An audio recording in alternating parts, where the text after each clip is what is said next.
Mesdames, Messieurs, chers collègues et amis de toute la Tunisie, je regrette infiniment de ne pouvoir être avec vous physiquement pour partager des échanges qui seront sûrement très importants et très instructifs sur un sujet qui préoccupe le monde entier. Et j'ai deux titres pour participer à ces échanges. En tant qu'historien de la pensée islamique, je m'occupe depuis longtemps de la question éthique. J'ai en effet consacré ma thèse de doctorat à un philosophe du Xe siècle qui s'appelle Miskawayh et qui a laissé un traité d'éthique en arabe, Tahdhib al-Akhlaq wa Tathhir al-A'raq. Tathhir al-A'raq, la purification des vaisseaux sanguins. Donc dès le titre, on voit que l'éthique s'occupe de l'homme tout entier, de l'homme physique et aussi de l'homme comme esprit. Et ce traité d'éthique n'a pas eu de pareil depuis le Xe siècle.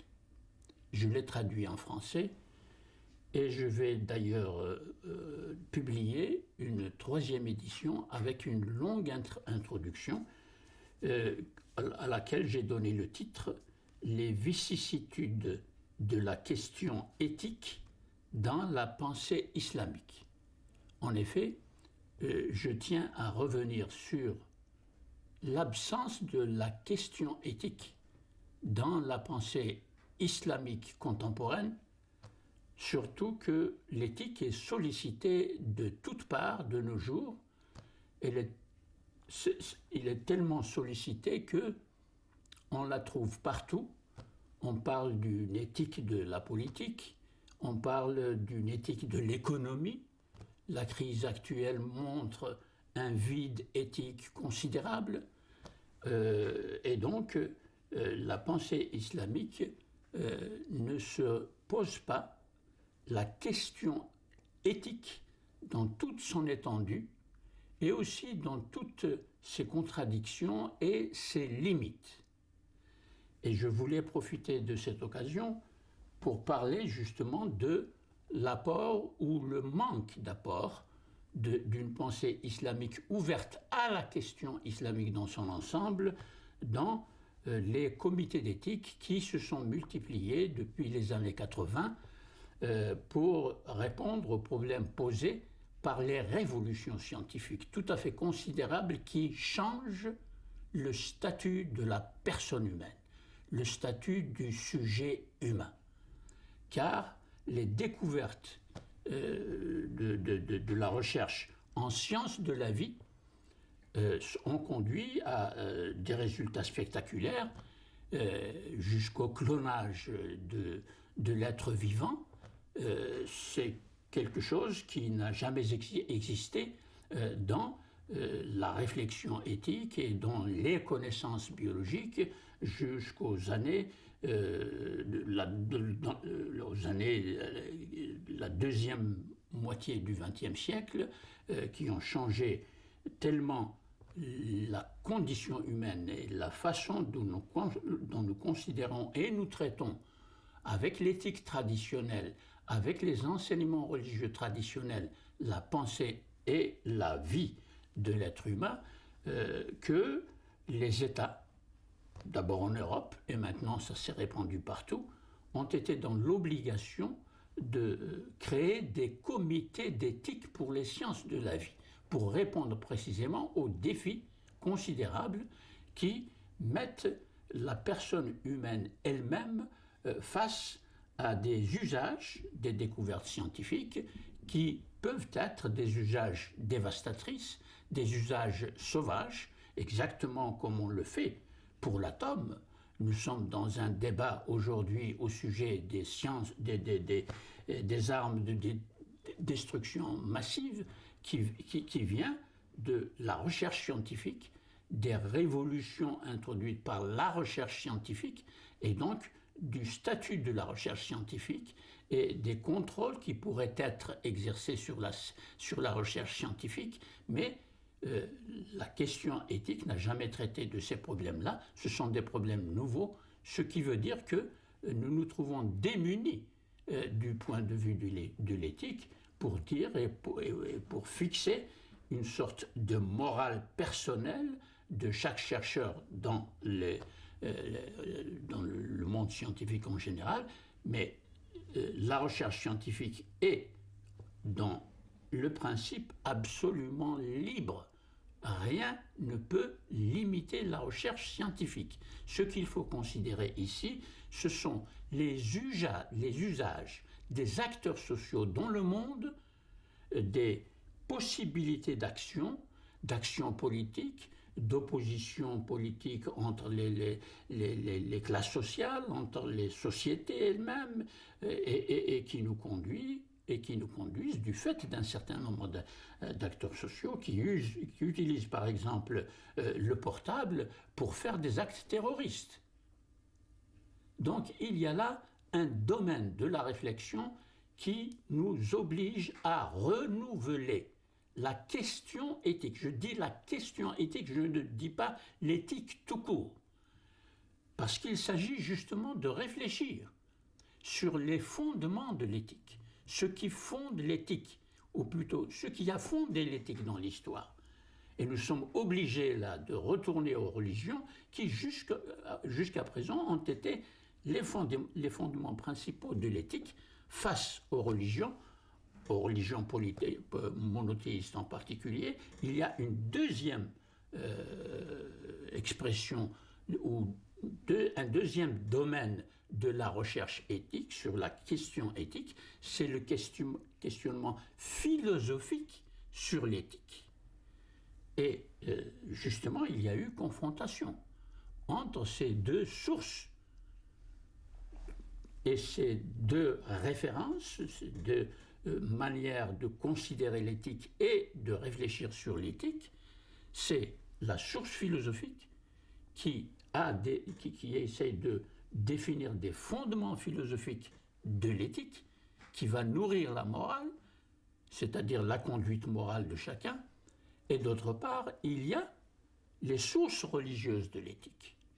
Et ces sources religieuses de l'éthique, dans les trois religions monothéistes, c'est la parole de Dieu, c'est ce que les trois religions appellent la révélation, c'est ce que Dieu a dit, et ceci est particulièrement important aujourd'hui dans ces trois religions parce que elles jouent un rôle politique considérable, elles jouent un rôle justement moral considérable, mais avec quels outils de pensée et avec quelles possibilités d'adaptation aux problèmes nouveaux posés par les sciences de la technologie, par les révolutions technologiques qui bouleversent le statut même du sujet humain. Et là, il y a un fossé qui n'est pas comblé.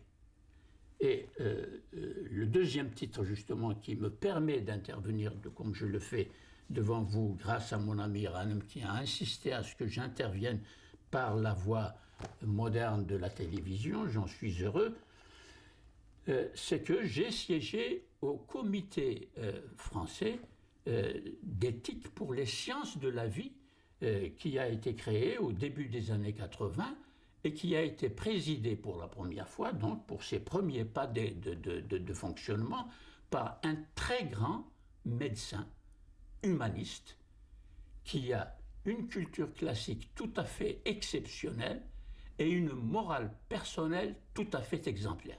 Je veux parler de Jean Bernard. Jean Bernard a dirigé, et j'ai siégé pendant 8 ans dans ce comité, il a dirigé ce comité d'une manière si ouverte, si généreuse, si attentive justement à toutes les positions, les apports d'ordre éthique. Car ce comité, en France, a été conçu de la façon suivante. Il y a une large partie de scientifiques, de biologistes, de grands médecins, etc., qui s'occupent de la partie scientifique. Mais il y a aussi la représentation d'une société plurielle, c'est-à-dire que les religions vivant en France, y compris les athées, y compris les francs-maçons, tous ceux qui représentent des familles de pensée, qui ont leur mot à dire dans l'ordre du sujet humain, comment traiter la personne humaine, dans le contexte nouveau créé par je le répète, les révolutions scientifiques qui touchent justement tout ce qui concerne la personne humaine. Et donc, il faut tenir compte donc de cette composition du comité pour comprendre la nouveauté de cet exercice intellectuel, éthique, scientifique en même temps, avec des représentations de la société civile, une représentation démocratique, et là, on apprend comment la science, justement, contrôle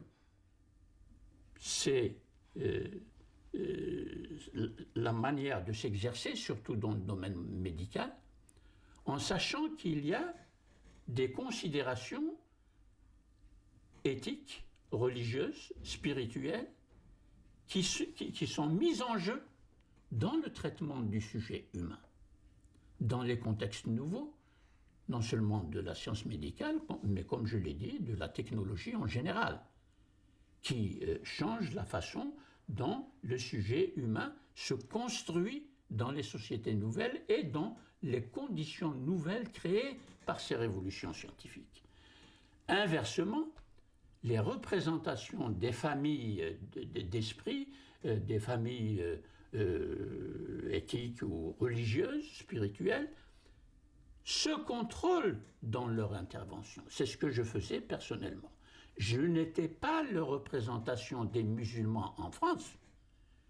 J'étais le représentant de l'histoire de la pensée islamique et donc de ce que la pensée en islam peut apporter à tous les échanges pluriels et interactifs qui s'enrichissent mutuellement pour traiter des problèmes nouveaux dans des sociétés nouvelles, pour envisager et vivre et pressentir et contribuer à ce que sera le futur de la condition humaine. Voilà donc un espace d'exercice de l'esprit humain, des facultés de l'esprit humain, qui sont sollicitées avec toutes les références historiques, philosophiques, théologiques, qui sont encore en fonction, qui jouent un rôle justement dans les débats en cours aujourd'hui dans nos sociétés, et qui font que on crée un espace non seulement pluriel qui donne la parole à tout le monde, mais un espace qui crée une dynamique intellectuelle nouvelle. Cette dynamique où chacun contrôle son esprit, contrôle ses références qu'il va faire valoir dans un argumentaire pour les insérer dans un échange orienté dans une pensée universalisable, c'est-à-dire qui s'applique, cette fois-ci, dans toutes les sociétés, quel que soit leur patrimoine culturel, quelles que soient leurs références religieuses, quelles que soient leurs références intellectuelles ou idéologiques modernes, il y a là une plateforme d'une réflexion concrète qui gère une diversité, justement, d'idées et de traditions de pensée pour ouvrir ce nouvel espace en voie de construction dans ces comités qui offrent cette possibilité, qui est une possibilité d'un humanisme concret. Car la question humaniste est intimement liée à la question éthique aujourd'hui. Dans le résumé de mon intervention qu'on vous distribuera, je l'espère, lorsque s'ouvrira ce séminaire, j'ai introduit mon texte par une citation d'Ibn Khaldoun. Je vous convie à la lire très attentivement. Je n'ai pas le temps dans les 20 minutes qui me sont données pour pouvoir la lire et la commenter. J'ai un commentaire très long sur cette citation d'Ibn Khaldoun.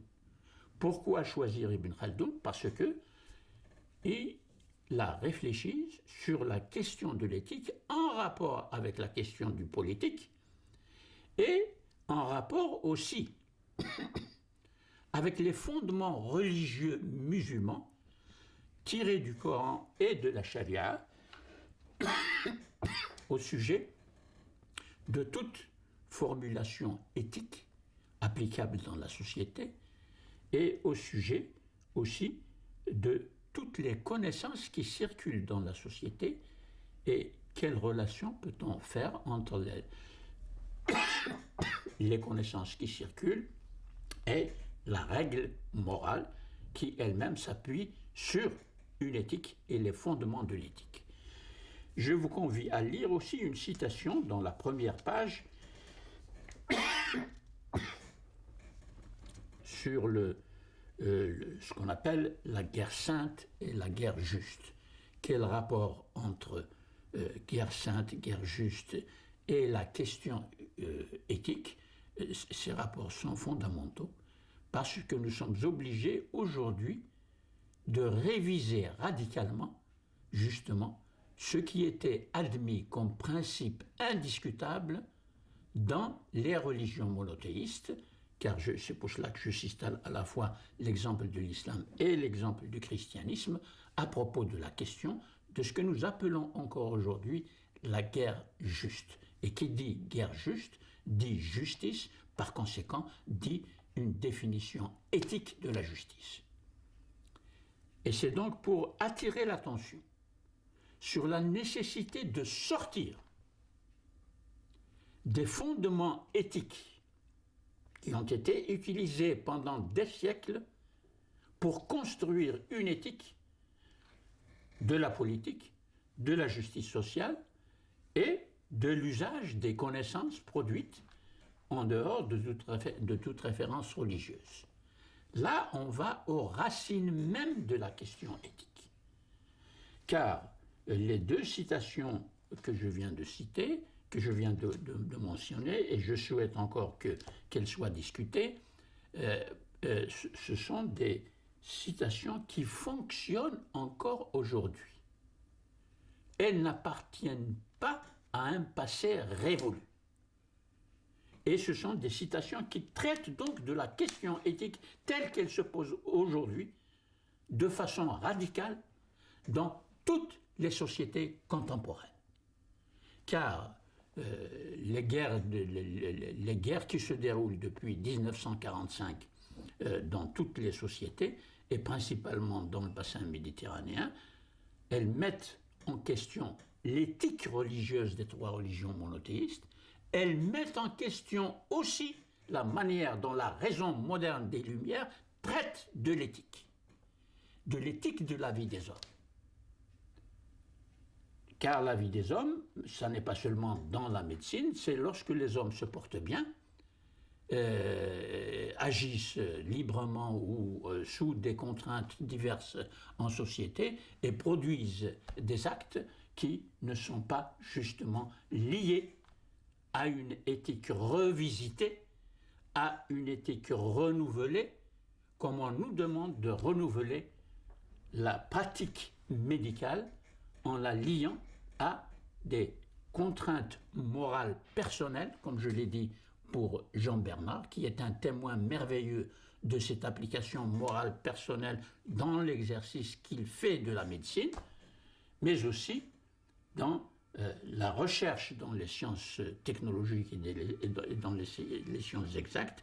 Il faut qu'elle soit accompagnée d'une éthique qui reste précisément à redéfinir.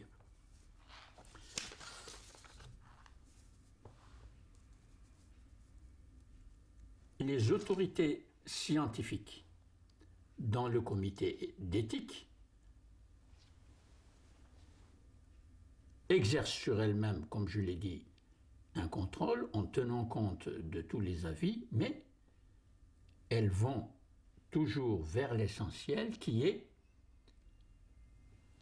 de proposer au législateur une intervention dans un certain nombre de cas où le sujet humain est mis en danger par des pratiques économiques des acteurs sociaux qui ne se posent pas justement de limites éthiques, et il y a donc l'intervention du législateur sur la base de ce qui lui est fourni par les comités d'éthique.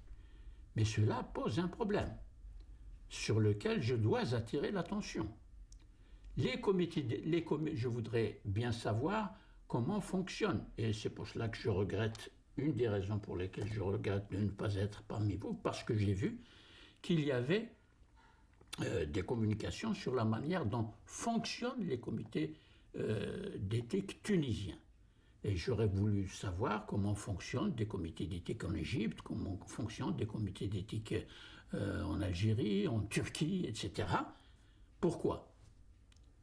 Parce qu'il faut regarder l'usage qui est fait dans les débats au sein du comité, l'usage qui est fait de la référence à la religion. Et aussi, je remarque dans le programme des conférences que mon ami Mustapha Cherif va parler de science et éthique aujourd'hui, regard critique de l'islam. Regard critique de l'islam. J'attire l'attention sur cela. Car il y a des conditions préalables à faire cas, à utiliser un regard critique de l'islam comme religion, si cet islam comme religion n'a pas d'abord fait le travail nécessaire que je fais personnellement et que j'ai fait tout au long de ma participation au comité d'éthique français, de donner à l'islam comme religion aujourd'hui une définition des fondements de l'éthique qui ne dépendent pas seulement de ce que nous appelons la charia. Autrement dit, il y a un regard critique de l'islam sur lui-même, sur sa tradition, sur la manière dont fonctionne aujourd'hui et dont a fonctionné dans l'histoire ce que j'ai appelé la raison islamique. J'ai un livre, Critique de la raison islamique, qui vient de sortir une nouvelle édition en arabe, Naqd al-Aql al-Islami. Si cette étape-là n'est pas faite, je ne peux pas m'autoriser à avoir un regard éthique de l'islam, mais de quel islam ? De l'islam d'Ibn Hanbal, de l'islam de Abd al-Wahhab, ou de l'islam de Jaher, et je réfère là au Moyen-Âge. Nous sommes au Moyen-Âge. C'est obsolète aujourd'hui en ce qui concerne la réflexion éthique et le recours à l'éthique pour définir de nouvelles attitudes devant le sujet humain qui est bouleversé, qui est complètement changé, la science, qui a changé l'homme, et qui exige par conséquent une réflexion nouvelle, des références à des fondements nouveaux sur lesquels ce ne sont pas seulement les théologiens musulmans ou les juristes musulmans qui sont appelés à se mettre d'accord. C'est la condition humaine qui est engagée. Ce ne sont pas seulement des musulmans. Les musulmans appartiennent à la condition humaine aujourd'hui avec les situations nouvelles créées par les révolutions scientifiques, je le répète, qui doivent être prises en charge. Ce serait donc un anachronisme dangereux et qui existe, on le remarque tout le temps, dans l'usage qui est fait précisément du recours au droit musulman aujourd'hui, sans s'interroger sur l'histoire de la construction de ce droit, sur l'histoire de la raison juridique en islam, pour lui faire jouer un rôle aujourd'hui dans un contexte où 40 grandes personnalités représentant toutes les grandes disciplines de la science d'aujourd'hui, y compris bien sûr les sciences de l'homme et de la société, car les sciences de l'homme et de la société ont, dans leur pratique et dans leurs résultats, une construction éthique, d'une nouvelle éthique liée à la construction justement des savoirs que nous apportent les sciences de l'homme et de la société. Malheureusement, je suis obligé de m'arrêter et je regrette encore de ne pas être parmi vous à cause de mon dos qui m'empêche de voyager, mais je suis heureux que ma voix puisse être entendue parmi, encore une fois, mes très nombreux amis tunisiens, et je suis infiniment frustré de ne pas revoir Kerouan, que j'aime tant, et de ne pas parler plus longuement avec mes amis et collègues tunisiens. Merci pour votre attention.